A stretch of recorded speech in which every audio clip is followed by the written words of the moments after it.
Or, and this is a huge one, prioritize real life worship and relationships. Removing the superficial, shallow connections with the world is not going to solve the problem if you're just sitting there craving it. You have to replace those cravings with real, tangible relationships and relationships with God. So when you're reading the scriptures, for example, it's one of those things that can replace that aimless scrolling. I like to memorize Bible verses. That helps me to stay disciplined.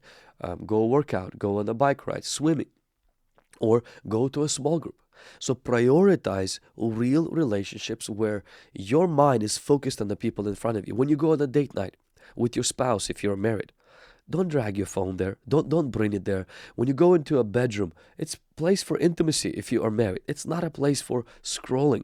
When you go to church, it's not a place, and I understand we take our phone and take notes on our phone, but so many people, notifications keep showing up, and they're not intentional about their relationship with God. Have places in your life that are phone-free zones, like when you're eating your meal, like when you're at church, when you're at bedtime, or when you're driving, especially when you're driving. And I am guilty of that. In fact, my first two car accidents had to do with texting and driving. They were minor car accidents. It was about 15 years ago, and I don't even think I had a smartphone.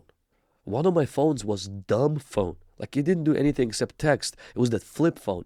And I was texting on the bridge, and bam, I hit somebody's bumper. And I ended up paying a ticket, and then my insurance went up. And I wish I would have learned from that point on. But it is a struggle in my life with this whole phone thing.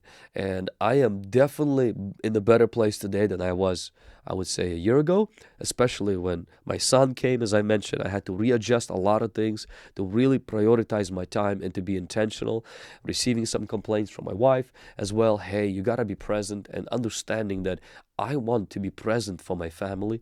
God's presence changes me, and I can't be constantly everywhere, but not with the most important people in my life. You know, when God met some men in the Bible, he told them, take off your shoes because the ground you're standing is holy, meaning God's like, hey, I want you to be focused. And so have those places in your life, like prayer time, like a dinner table. When you finish your work, just put that phone away. You know, enable only few people to be able to reach you, and the rest of the people, just put it on mute. Spend time with your family. Spend time with people that you truly care for.